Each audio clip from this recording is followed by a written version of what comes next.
Okay student, good morning. थोड़ा video बनाने में हमें लेट हो गया, कुछ प्रॉब्लम आ गई थी। जैसा कि हम लोग पढ़ रहे थे कॉन्सेंट्रेशन टर्म्स, ठीक है, जिसमें हम लोग ने मास परसेंट पढ़ लिया था, ठीक है, वॉल्यूम परसेंट पढ़ लिया था, मास वॉल्यूम परसेंट पढ़ लिया था, और साथ ही साथ मोलरिटी भी पढ़ लिया था, और मोलरिटी इतना कॉन्सेंट्रेशन टर्म्स हमने पढ़ चुका था, और इस पे हम लोग ने न्यूमेरिकल लगाते हुए चले थे, ठीक है। तो आज आपका जो नया टर्म्स है कॉन्सेंट्रेशन टर्म्स में, वो है मोल फ्रैक्शन। क्या है? Mole fraction. देखिए ये सारा बहुत इजी है। मोल फ्रैक्शंस, देखिए ध्यान समझिए क्या है ये। मान लीजिए ए बी सी डी आपके पास इतने कंपोनेंट है, ठीक है। अब मान लीजिए इसका मोल 1 है, इसका मोल 2 है, इसका मोल 3 है, इसका मोल 4 है, ये मोल दिया गया है, ठीक। और आपसे पूछा कि B का मोल फ्रैक्शन निकालिए, ठीक। तो B का मोल फ्रैक्शन, देखिए मोल फ्रैक्शन X से डिनोट कर रहा हूं मैं, कैपिटल X से। जिसका मोल फ्रैक्शन निकालना होता है उसके मोल को ऊपर रख दीजिए बाई में टोटल मोल, जितने भी मोल सॉल्यूशन में है सबको, ठीक है। यानी B के मोल कितने थे? 2, बाई में 1 + 2 + 3 + 4, यानी 2 कितना आ गया? 4 3 7 2, ये 10, यानी 0.2 मोल फ्रैक्शन।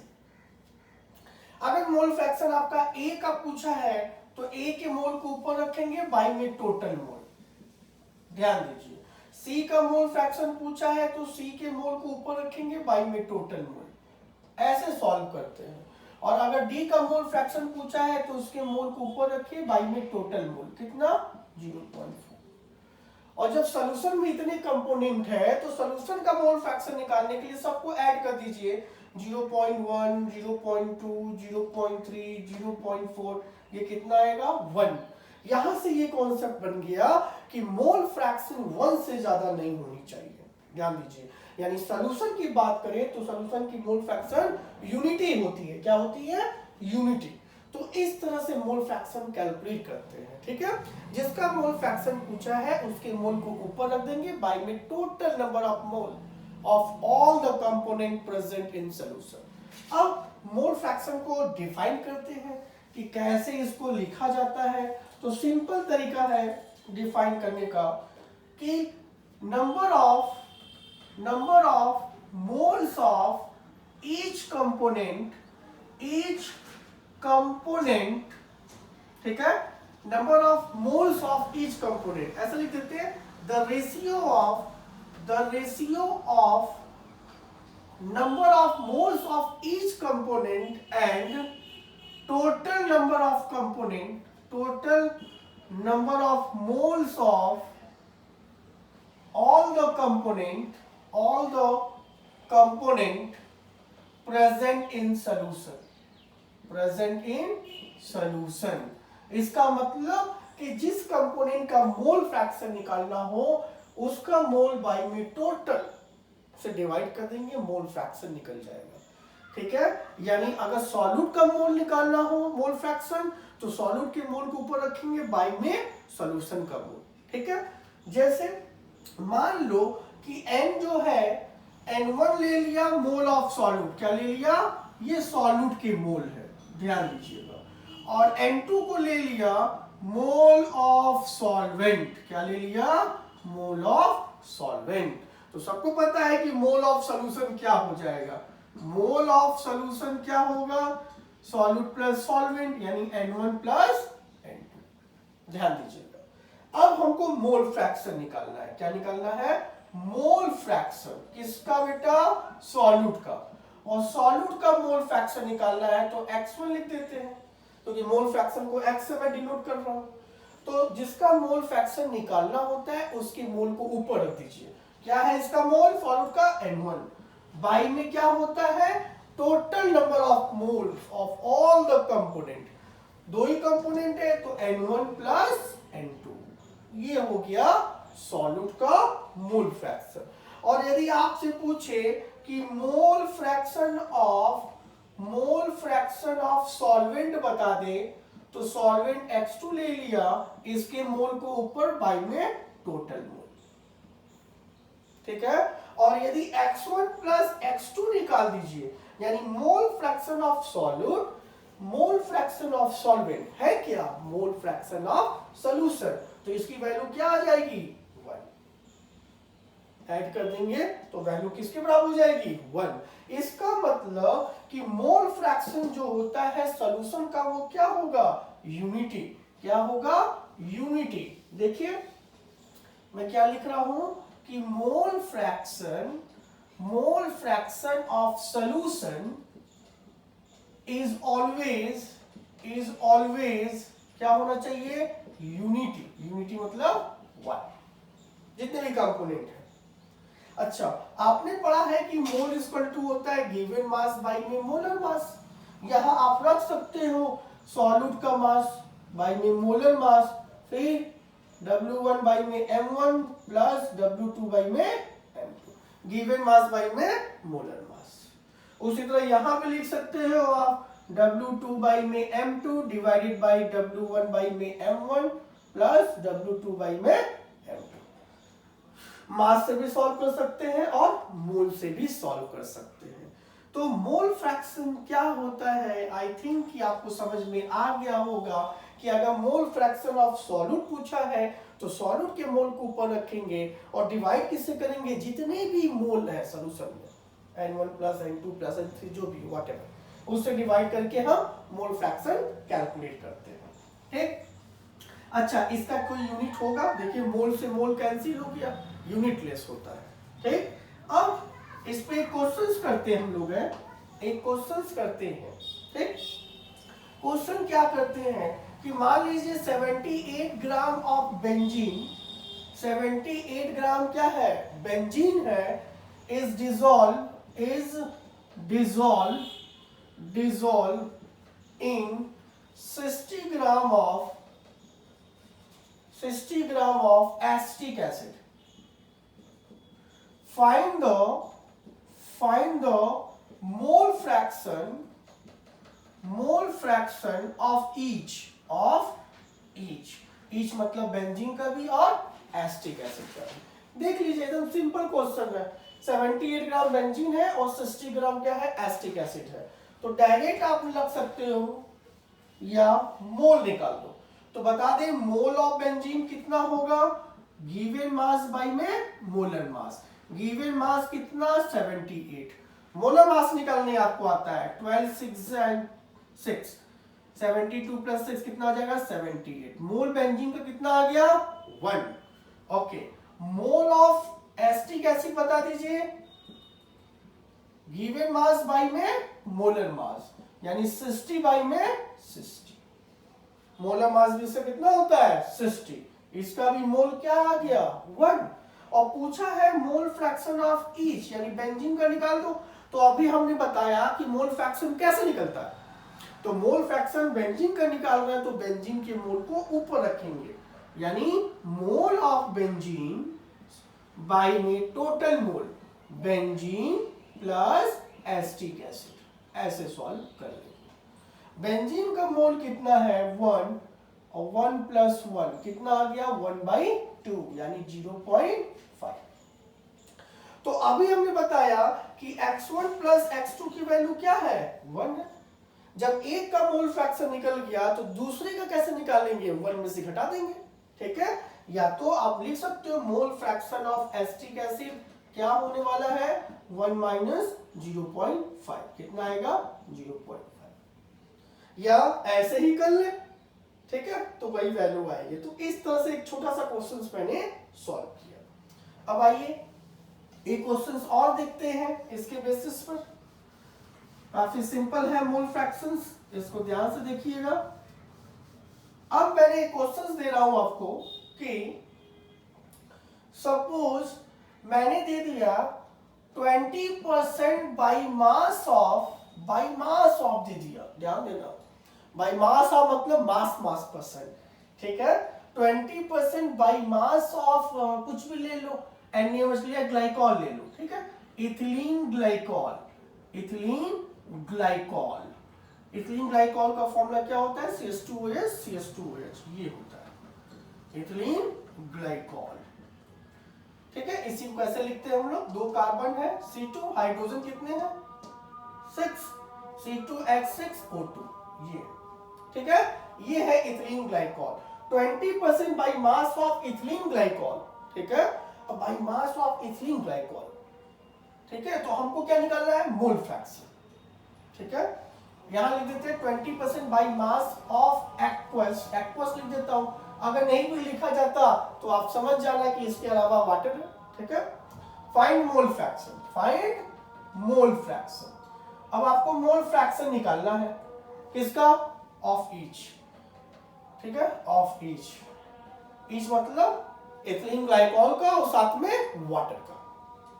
चलिए सबसे पहले 20% बाई मास का मतलब क्या है, ये समझिए, मास मास परसेंट, इसका मतलब ये हो गया कि 20 ग्राम इथिलीन ग्लाइकॉल है, ठीक है, और प्रेजेंट किसमें है, प्रेजेंट इन, जल्दी बता दे, 100 ग्राम ऑफ सॉल्यूशन, क्योंकि मास मास परसेंट हमने पढ़ा रखा है, मास ऑफ सॉल्यूट बाय में मास ऑफ सॉल्यूशन। तो बताइए कि क्या यहां से मोल निकाल सकते हैं, ठीक। अच्छा एक चीज और बता दो कि मास ऑफ सॉल्वेंट कितना आएगा, मास ऑफ सॉल्वेंट सिंपल है, 100 में से कितना घटा दे 20, कितना आ गया 80 ग्राम, ठीक। अब मोल निकाल दो, तो सबसे पहले मोल ऑफ C2H6O2 निकाल दो, तो गिवन मास बाई में मोलर मास, मोलर मास कैसे निकलेगा, तो 12 to the 24 प्लस 6 और प्लस 16 to the 32, देख लो कितना आ रहा है 62, ये मोल निकल गया आपका किसका, इथिलीन ग्लाइकॉल का। अब यहां से वाटर का मोल निकाल दो, सॉल्वेंट क्या है वाटर, तो मोल ऑफ वाटर निकाल दो, तो गिवन मास बाई में मोलर मास, मोलर मास कितना होता है, आप या तो इसको छोटा भी कर सकते हो काट के दिस वे। अब मोल फ्रैक्शन पूछा गया है किसका, C2H6O2 का, तो इसके मोल को ऊपर रखिए, बाई में टोटल मोल, बाई में टोटल मोल, और इसको सॉल्व कर दीजिए, वही आपका क्या आ जाएगा, मोल फ्रैक्शन किसका, इथिलीन ग्लाइकॉल का, ध्यान दीजिएगा, ठीक। और 1 में से घटा देंगे तो किसका मोल फ्रैक्शन निकल जाएगा, वाटर का। तो मोल फ्रैक्शन निकालना आई होप समझ रखा है, अभी हम लोग आगे भी इसका क्वेश्चंस करेंगे। तो ये था आपका मोल फ्रैक्शन कैसे फाइंड आउट करते हैं, ठीक है। क्वेश्चंस को थोड़ा समझिएगा, प्रीवियस लेक्चर वीडियो जरूर देखिएगा, उसमें सब फंडामेंटल चीज पढ़ाया हो कि मास मास परसेंट क्या है, मास वॉल्यूम परसेंट क्या है, वॉल्यूम वॉल्यूम परसेंट क्या है, सारा चीज, ठीक। नेक्स्ट हम लोग चलते हैं नॉर्मेलिटी, नॉर्मेलिटी ये एक नया कॉन्सेंट्रेशन टर्म्स है, ठीक है। नॉर्मेलिटी को कैपिटल N से डिनोट कर रहे हैं हम लोग, ठीक। अब नॉर्मेलिटी क्या है आइए देखा जाए, यहां है number of equivalent, number of equivalent of solute, ठीक है, पर लीटर ऑफ सॉल्यूशन, ध्यान दीजिएगा, number of equivalent of solute present क्या है 1 लीटर ऑफ सॉल्यूशन, उसको क्या कहते हैं नॉर्मेलिटी। अब थोड़ा इक्विवेलेंट एक नया वर्ड आ गया, ठीक है, इक्विवेलेंट मैं नेक्स्ट लेक्चर में बताऊंगा, लेकिन थोड़ा सा मैं यहां बता रहा हूं है क्या, थोड़ा ध्यान दो। अगर मैं इक्विवेलेंट की बात करूं, इक्विवेलेंट की बात करूं और मोल की बात करूं, सिंपल चीज देख लो, तो मोल इक्वल टू क्या होता है, गिवन मास बाई में मोलर मास, और यहां पे इक्विवेलेंट क्या हो जाएगा, गिवन मास बाई में इक्विवेलेंट मास, ध्यान देना ये क्या है, इक्विवेलेंट मास, ठीक है। अब इसको निकालना आपको आना चाहिए, ठीक, नहीं आता तो मैं सिखाने जा रहा हूं। तो सिंपल चीज है कि नॉर्मेलिटी इक्वल टू क्या हो जाएगा, नंबर ऑफ इक्विवेलेंट बाई में वॉल्यूम, किसमें होना चाहिए लीटर में। अब यहां पे नंबर ऑफ इक्विवेलेंट पहले लिख देता हूं, number of equivalent divided by volume of solution, divided by volume of solution, किसमें होना चाहिए लीटर में, ठीक, नंबर ऑफ इक्विवेलेंट को मैं ऐसे दिखा देता हूं, EQ से दिखा देता हूं, ठीक है, डिवाइडेड बाय वॉल्यूम लीटर में। इक्विवेलेंट अभी हमने बताया कुछ नहीं करना है, गिवन मास बाय में इक्विवेलेंट मास। जैसे मोल कैसे निकालते थे, गिवन मास बाय में मोलर मास, लेकिन यहां कैसे निकालेंगे, गिवन मास बाय में इक्विवेलेंट मास। तो नॉर्मेलिटी इक्वल टू क्या आ जाएगा, ध्यान से देखो, यानी गिवन मास बाय में इक्विवेलेंट मास इनटू वॉल्यूम। जहां ये कि W क्या है, मास है, किसका, सॉल्यूट का। E क्या है, इक्विवेलेंट मास, और V क्या है, वॉल्यूम ऑफ सॉल्यूशन। अब हमको सबसे पहले नॉर्मेलिटीज में इक्विवेलेंट मास निकालना सीखना होगा, ठीक।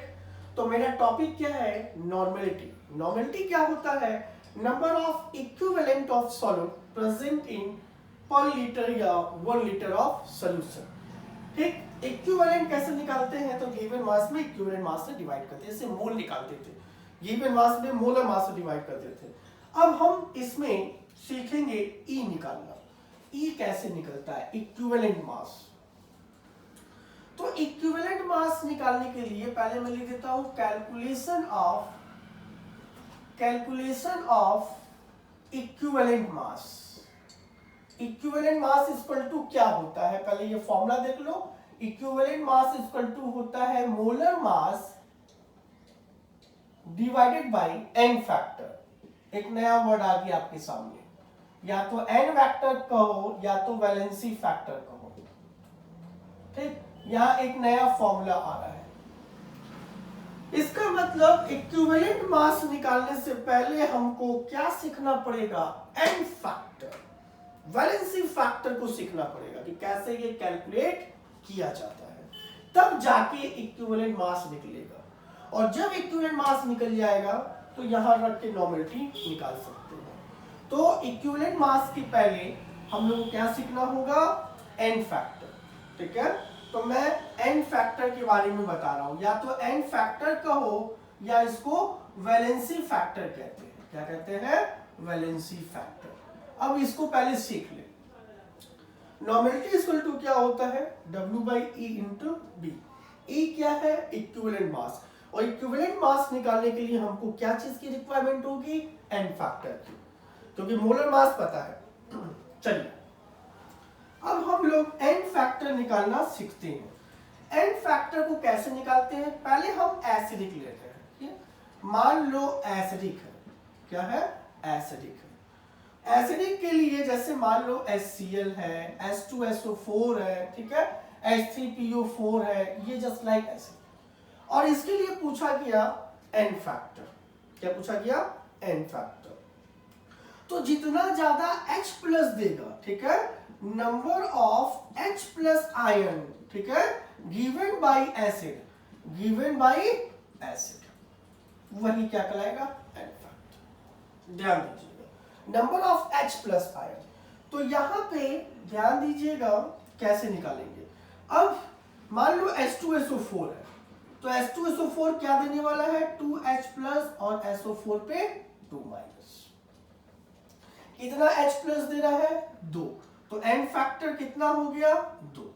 n फैक्टर कितना हो गया, 2। ध्यान दीजिएगा कि जो n फैक्टर है, ये नोट लिख दीजिएगा कि नोट में क्या है कि n फैक्टर जो है, n फैक्टर फिक्स नहीं होता, ठीक है, इज नॉट फिक्स। क्यों, क्योंकि अगर मैं इसी रिएक्शन को ऐसे लिखता, H प्लस और HSO4 माइनस, तो कितना H प्लस दे रहा है, 1, तो n फैक्टर क्या हो जाता, 1। इस वजह से n फैक्टर फिक्स नहीं होता, वो केमिकल रिएक्शन पे डिपेंड करता है, ठीक। अगर जनरली आपसे केवल इसका पूछ दे तो आप बोल दोगे 2, क्योंकि जितना ज्यादा H प्लस आयन देगा, ठीक है, वही क्या कहलाएगा, n फैक्टर। जैसे H2SO4 के बारे में देखा जाए, H2SO4 के स्ट्रक्चर के बारे में देखा जाए, तो स्ट्रक्चर बारे सबको आता है, OH, OH, यही आयनाइजेबल हाइड्रोजन है। जितना ज्यादा हाइड्रोजन आयोनाइज होके H+ देता है उतना ही क्या होगा, एन फैक्टर। ध्यान दीजिएगा। तो ये तो एसिड है। अब HCl के लिए पूछ दे तो ये कितना H+ दे रहा है, 1। तो वैलेंसी फैक्टर या एन फैक्टर कितना हो गया इसका, 1। तो ये तो एसिड के लिए हमने क्या निकाला सिखाया, एन फैक्टर। ठीक है, चलिए अभी मैं इक्विवेलेंट मास नहीं सिखा रहा हूं, अभी मैं सिखा रहा हूं क्या, एन फैक्टर कैसे निकलता है। तो एसिड जो भी हो तो जितना ज्यादा H+ देगा आयोनाइज होने के बाद वही एस फैक्टर। अब नेक्स्ट क्या है, मान लो H3PO4 का पूछ दिया। अब H3PO4 का यदि पूछ दिया तो आपको पता नहीं कि क्या दे सकता है, H+ देगा, एक H+ देगा कि 2 H+ देगा, इसलिए बताया कि एन फैक्टर्स डिपेंड करता है रिएक्शंस पे। अगर ऐसे सिंपली पूछे एन फैक्टर तो सिंपल देखिए स्ट्रक्चर आपको बनाना आना चाहिए कि कितने आयोनाइजेबल हाइड्रोजन है, 3। नंबर ऑफ OH देख लीजिए, यही आयोनाइज होगा H+, यानी सिंपल चीज क्या निकाल देंगे, एन फैक्टर क्या आ जाएगा, 3। ठीक, लेकिन अगर एसिटिक एसिड दे दिया जाए, क्या दे दिया जाए, एसिटिक एसिड, तो हाइड्रोजन देख के मत पहचान जाना कि 3 ये है, एक ये है, 4, ऐसा नहीं। स्ट्रक्चर पे आपको ध्यान से देखिएगा कि कैसे आयोनाइजेबल, देखिए those hydrogen which is directly attached to the more electronegative atom like oxygen, तो यही हाइड्रोजन क्या होगा, आयोनाइज होके H+ देगा। इस वजह से इसके लिए एन फैक्टर की वैल्यू क्या हो गया, एन फैक्टर यानी वैलेंसी फैक्टर की वैल्यू क्या हो गई, 1। तो acid, I think n factor acid के लिए आपको समझ में आ गया होगा कि इसके लिए एन फैक्टर की वैल्यू कितनी होगी, 1, इसके लिए 2, इसके लिए 3। और यदि एसिटिक एसिड आ जाए तो ध्यान देना कितनी OH है, दिस 1। ठीक, यानी नंबर ऑफ एसिडिकली आयोनाइजेबल हाइड्रोजन देखा जाता है। चलिए हम सीख रहे हैं एन फैक्टर निकालना। एन फैक्टर कैसे निकाला जाता है, वैलेंसी फैक्टर कैसे निकाला जाता है, ये चीज सीख रहे हैं। दूसरा चीज, अगर बेस हो जाए, क्या हो जाए, बेस, फॉर बेस हो जाए, लाइक NaOH हो जाए, KOH हो जाए, कैल्शियम हाइड्रोक्साइड हो जाए, एल्युमिनियम हाइड्रोक्साइड हो जाए, इस तरह का कोई बेस आ जाए जिसके पास हाइड्रोक्साइड आयन OH- आयन आ जाए, तो सिंपल चीज है, क्या होगा एन फैक्टर, तो नंबर ऑफ OH- आयन, ठीक है, गिवन बाय व्हाट, बेस। जितना ज्यादा OH- आयन देगा बेस, वही उसका क्या कहलाएगा, एन फैक्टर। क्या कहलाएगा, एन फैक्टर। अगर NaOH को ब्रेक करेंगे आप तो क्या मिलेगा, Na+OH-, यानी एन फैक्टर की वैल्यू क्या हो गई, 1। कैल्शियम हाइड्रोक्साइड को देखिए, ब्रेक कीजिए तो कैल्शियम क्या आएगा, 2+ और 2OH-, कितना दे रहा है, OH-, 2। तो एन फैक्टर की वैल्यू कितनी हो गई, 2। या तो आप इसको एन फैक्टर कहें या आप इसको वैलेंसी फैक्टर कहें। उसी तरह एल्युमिनियम, यहां पर देखिए 3 है, 2, 1, तो इस तरह से हम एन फैक्टर को निकालते हैं। मैंने सीखा एसिड के लिए कितना H+ आयन दे रहा है आयोनाइज होकर, बेस के लिए देख रहा कितना OH- आयन देगा। ठीक, अब तीसरा चीज हम लोग चलते हैं एन फैक्टर निकालने के लिए, वो है आयंस। क्या है, आयंस, फॉर आयंस।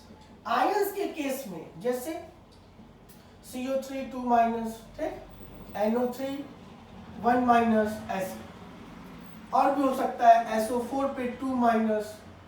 तो यहां पे देख सकते हैं आयंस के लिए, साल्ट के लिए कितने एन फैक्टर की वैल्यू आती है। इससे पहले हम लोग थोड़ा सा आगे चलते हैं, थोड़ा सा आगे चलते हैं सॉल्ट के लिए, तब जाके आपको समझ में आएगा।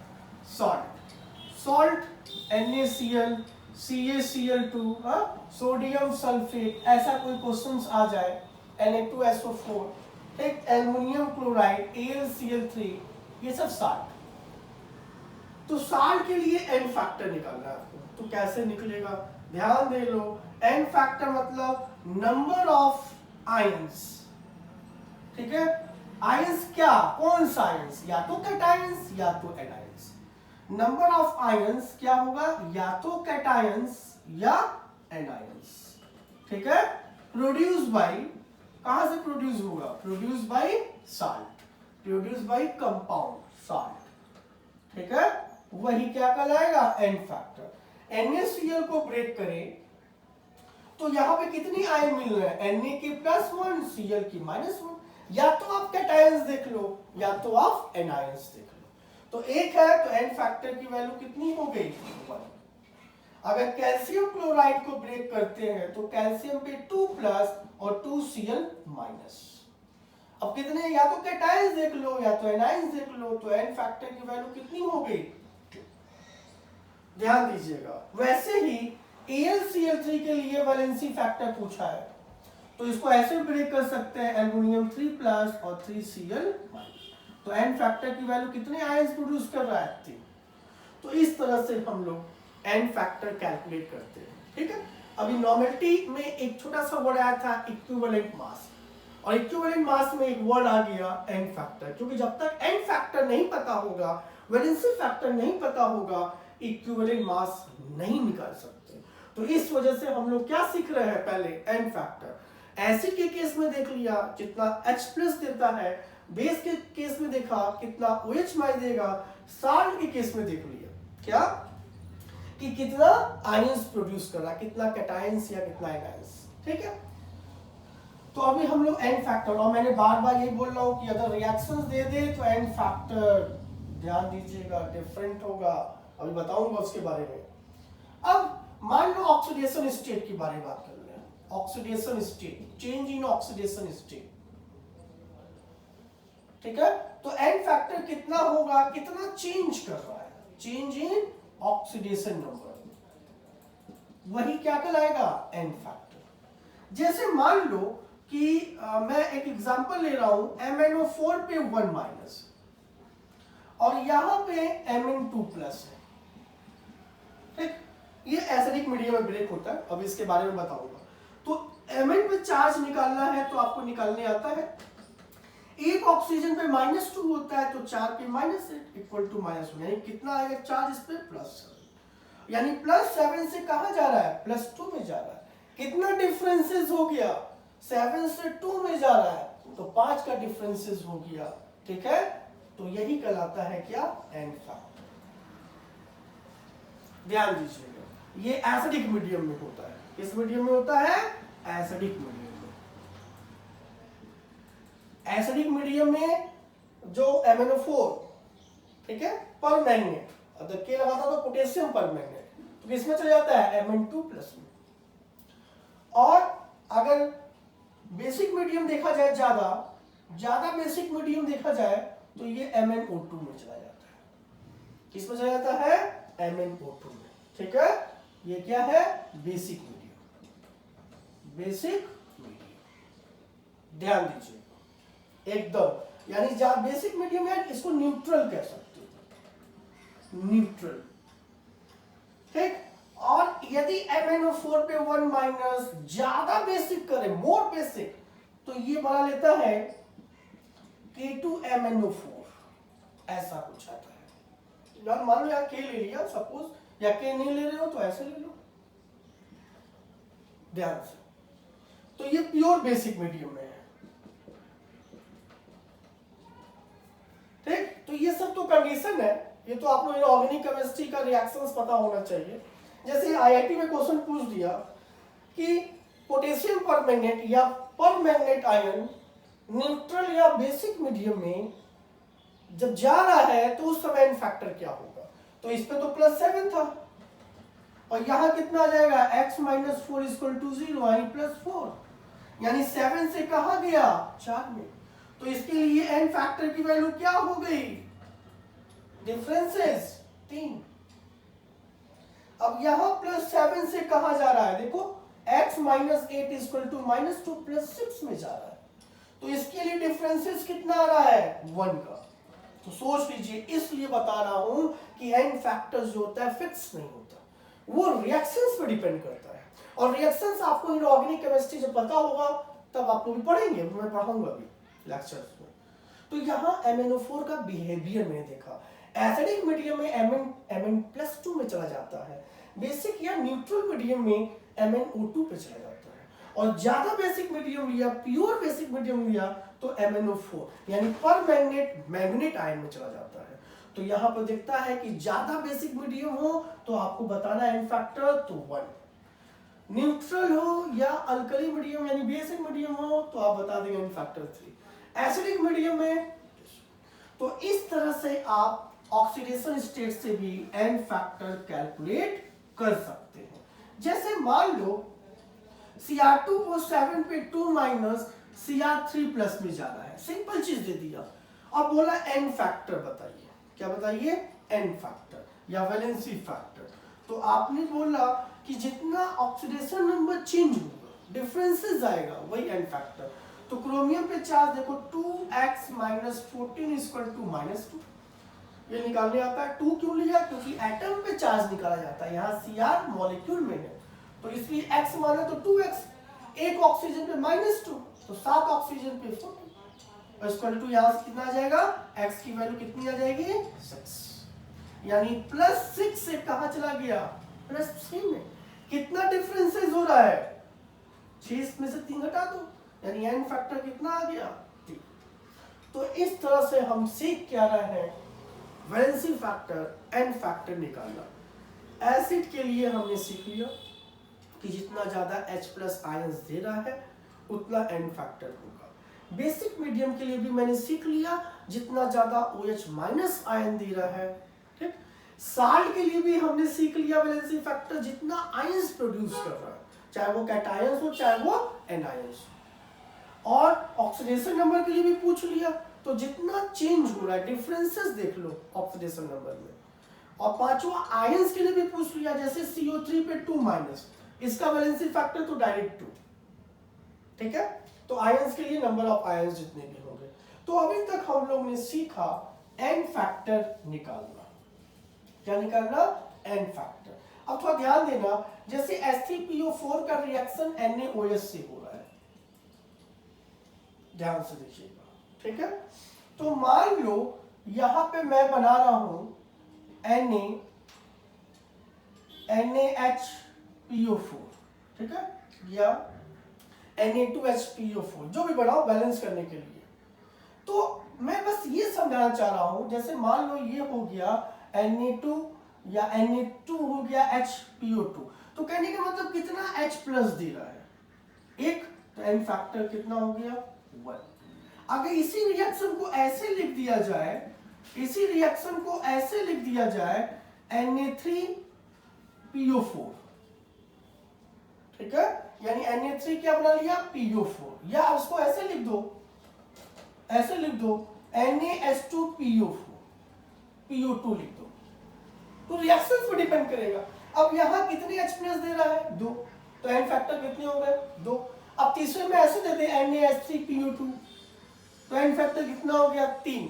इसका मतलब ये है कि एन फैक्टर फिक्स नहीं होता, वो रिएक्शन पर डिपेंड करेगा कि कितना H+ दे रहा है, ठीक है। तो अभी तक हम लोगों ने केवल यही चीज सीखा कि एन फैक्टर कैसे निकलता है, ठीक। चलिए, नॉर्मलिटी का फॉर्मूला क्या था? Normality equal to given mass by में equivalent mass into what? Volume. ये था नॉर्मलिटी, ठीक। नॉर्मलिटी में ये क्या है? इक्विवेलेंट मास, ठीक है, इक्विवेलेंट मास, ये चीज है। इक्विवेलेंट मास कैसे निकाला जाता है, आइए देखा जाए। इक्विवेलेंट मास इक्वल टू क्या होता है? मॉलिक्यूलर मास बाय में एन फैक्टर, ये फॉर्मूला है आपका, ठीक। अब सपोज मैंने दे दिया H2SO4 का इक्विवेलेंट मास निकालिए, ध्यान देना। अब इक्विवेलेंट मास इक्वल टू आप लिख सकते हो मोलर मास 98 और H2SO4 का एन फैक्टर कितना होता है? यस, जल्दी बता दो। एसिड है, कितना H+ दे रहा है? तो डिवाइडेड बाय 2, कितना आ गया? 49, ठीक। अब हम लोग चलिए एक एक करके सीखते हैं, इक्विवेलेंट मास निकालना सीखा जाए। एन फैक्टर हल्का फुल्का समझाया, अभी आगे भी आएगा। तो कैलकुलेशन ऑफ ई क्या है? इक्विवेलेंट मास, ऐसे ही निकालते हैं। तो मान लो एसिड है, फॉर एसिड एसिड है, HCl है, H2SO4 है, HNO3 है, H3PO4 है, इसके लिए इक्विवेलेंट मास निकालना है। ठीक, तो आई थिंक इक्विवेलेंट मास निकालने के लिए आपको क्या करना पड़ेगा, मोलर मास में n फैक्टर का डिवाइड। तो यहां चाहूं तो मैं एक फॉर्मूला भी लिख सकता हूं। एसिड के केस में इक्विवेलेंट मास इक्वल टू होता है मोलर मास मॉलिक्यूलर वेट डिवाइडेड बाय, अगर एसिड है तो बेसिसिटी से डिवाइड कर दीजिए, किससे, बेसिसिटी से। यही n फैक्टर है, यही क्या है, n फैक्टर, ध्यान दीजिएगा। एसिड हुआ तो बेसिसिटी, बेस हुआ तो एसिडिटी। ठीक, जैसे हमको निकालना है H2SO4 का, तो H2SO4 का सबसे पहले इक्विवेलेंट मास निकालना है, तो मोलर मास 98, और H2SO4 का जब स्ट्रक्चर बनाएंगे तो n फैक्टर कितने आ रहे हैं, 2। कितने आ रहे हैं, 2, और यही इसकी बेसिसिटी भी कहलाती है, number of OH minus ion. ठीक है, ध्यान दीजिएगा, मतलब those hydrogen which are ionisable, that is basicity, यानी n फैक्टर। इसको कंफ्यूज मत हो जाइएगा, n फैक्टर नहीं ये बता रहा हूं, बेसिसिटी हो सकता है, एसिडिटी हो सकता है, नंबर ऑफ आयंस हो सकते हैं, चेंजिंग ऑक्सीडेशन नंबर हो सकता है। ठीक, अगर मैं बेस के लिए लूं, बेस के लिए लूं तो फॉर्मूला क्या हो जाएगा, equivalent base equal to molecular weight molecular mass by में, अगर आप बेस ले रहे हैं तो किससे डिवाइड कर देंगे, एसिडिटी से, किससे, एसिडिटी से। और अगर आयंस ले रहे हैं तो equivalent mass equal to molecular weight by में गिवन नंबर ऑफ आयंस, जितने आयंस होंगे उससे डिवाइड करेंगे। और अगर आप साल्ट ले लिए तो इक्विवेलेंट वेट इक्वल टू क्या हो गया, molecular weight divided bye salt है तो नंबर ऑफ, या तो कैटायंस ले लो, नंबर ऑफ कैटायंस ले लो, या नंबर ऑफ एनायंस ले लो। ठीक है, अगर ऑक्सीडेशन नंबर का कॉन्सेप्ट ले रहे हैं, ऑक्सीडेशन नंबर का, तो इसके लिए आप कैसे निकालोगे ऑक्सीडेशन नंबर का, तो equivalent weight equal to molecular weight by में change in oxidation number, change in oxidation number, कितना ऑक्सीडेशन नंबर क्या हो रहा है, चेंज हो रहा है।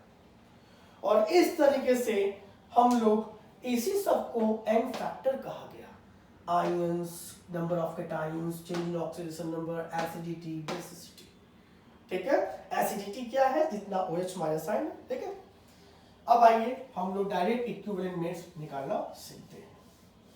इसका मतलब कि इक्विवेलेंट का जो कॉन्सेप्ट है मोलर मास बाई में n फैक्टर, तो जो यहां अगर एसिड लिया तो बेसिसिटी, बेस लिया तो एसिडिटी, आयंस लिया तो आयंस, साल्ट लिया तो कैटायंस आयंस, और ऑक्सीडेशन स्टेट लिया चेंज इन ऑक्सीडेशन नंबर, वही सब क्या कराता है, n फैक्टर। क्लियर, चलिए अब हम लोग नॉर्मेलिटी में आगे बढ़ते हैं, हम लोग को इक्विवेलेंट वेट निकालना आ गया। ठीक, यदि आपसे कोई पूछे कि इक्विवेलेंट वेट ऑफ CO3 पे 2 माइनस, तो आप बताइए equivalent weight equal to molecular weight divided by number of ions 2। Molecular weight निकालने आता है, सॉल्व कर दीजिए। ठीक, तो ये था हमारा आज का टॉपिक, था छोटा सा, नॉर्मेलिटी में क्या आया था, तो अब इसको हम लोग सॉल्व करते हैं। Normality equal to W by में E इंटू V, E निकालने आपको आ गया, मोलर मास में n फैक्टर से क्या कर देते हैं, डिवाइड। क्लियर, जैसे एक क्वेश्चन देते हैं छोटा सा, उससे हम लोग क्वेश्चन सॉल्व करेंगे। ठीक है, मान लो कि आपको दे दिया गया 98 gram of H2SO4, 98 gram of H2SO4, ठीक है, present in 2 litre of solution. पूछा गया फाइंड नॉर्मेलिटी, तो डायरेक्ट फॉर्मूले में आप रख सकते हैं, अगर इक्विवेलेंट वेट पता है तो निकाल, या इस फॉर्मूले से सॉल्व करो। आइए इसका इक्विवेलेंट वेट कितना होगा, तो इक्विवेलेंट वेट इक्वल टू होता है मॉलिक्यूलर वेट बाय में एन फैक्टर, या आप एन फैक्टर लिखो या बेसिसिटी लिखो क्योंकि ये एसिड है, तो मॉलिक्यूलर वेट 98 डिवाइडेड बाय 2 49, और यहां से आप नॉर्मेलिटी बहुत ही आसानी से निकाल सकते हो। Given mass 98, equivalent mass 49 into क्या वॉल्यूम कितना 2 लीटर। सॉल्व कर सकते हैं, ये कर गया और ये आ गया, यही नॉर्मेलिटी कितनी आ गई 1, और डायरेक्ट आंसर 1n लिख देते हैं, ध्यान दीजिएगा। ओके, तो ये छोटा सा चीज था नॉर्मेलिटी में इक्विवेलेंट वेट क्या होता है। अभी मैं इक्विवेलेंट की बात आगे भी लेक्चर में करूंगा, जो मोर कॉन्सेप्ट स्टार्ट करूंगा। अभी तो मैं कॉन्सेंट्रेशन टर्म्स पढ़ा रहा हूं, ठीक है। अब यहाँ पे नॉर्मेलिटी का पहला कॉन्सेप्ट तो यही है, यहां से आप W भी निकाल सकते हो। W क्या है, मास। अगर ये नॉर्मेलिटी में ऐसे लिख रहे हैं, सपोज वॉल्यूम ml में है तो ऊपर क्या कर देंगे 1000, और W इक्वल टू क्या हो जाएगा ENV बाई में 1000। यहां से आप वेट भी निकाल सकते हो, ठीक। चलिए, ये तो था नॉर्मेलिटी का पहला फॉर्मूला। अब जैसा कि हम लोग ने मोलरिटी के बारे में पढ़ लिया है, किसके बारे में, मोलरिटी के बारे में, तो मोलरिटी का जैसे इक्वेशंस है वैसा ही नॉर्मेलिटी का भी है। तो नॉर्मेलिटी इक्वेशंस बता दें। नॉर्मेलिटी इक्वेशन जैसे मान लो ये कंपोनेंट अलग अलग है, ये मान लो एसिड है और ये मान लो बेस है, और यहां पे नॉर्मेलिटी दे दी गई है 1/10, और वॉल्यूम दे दिया गया है 20 ml। ध्यान दीजिएगा, यहां पे n की वैल्यू पूछा है, नॉर्मेलिटी की वैल्यू पूछ दिया, और वॉल्यूम दे दिया गया 10 ml। तो ऐसे क्वेश्चन को नॉर्मेलिटी इक्वेशन से सॉल्व करेंगे। क्या होता है, N1B1 बराबर N2V2 बराबर N2V2, जैसा कि हम लोगों ने मोलरिटी इक्वेशन में पढ़ लिया है। मोलरिटी इक्वेशन में पढ़ लिया है M1B1 बराबर M2V2, वैसे ही क्या है N1B1 बराबर N2V2 बराबर N3B3, ठीक है।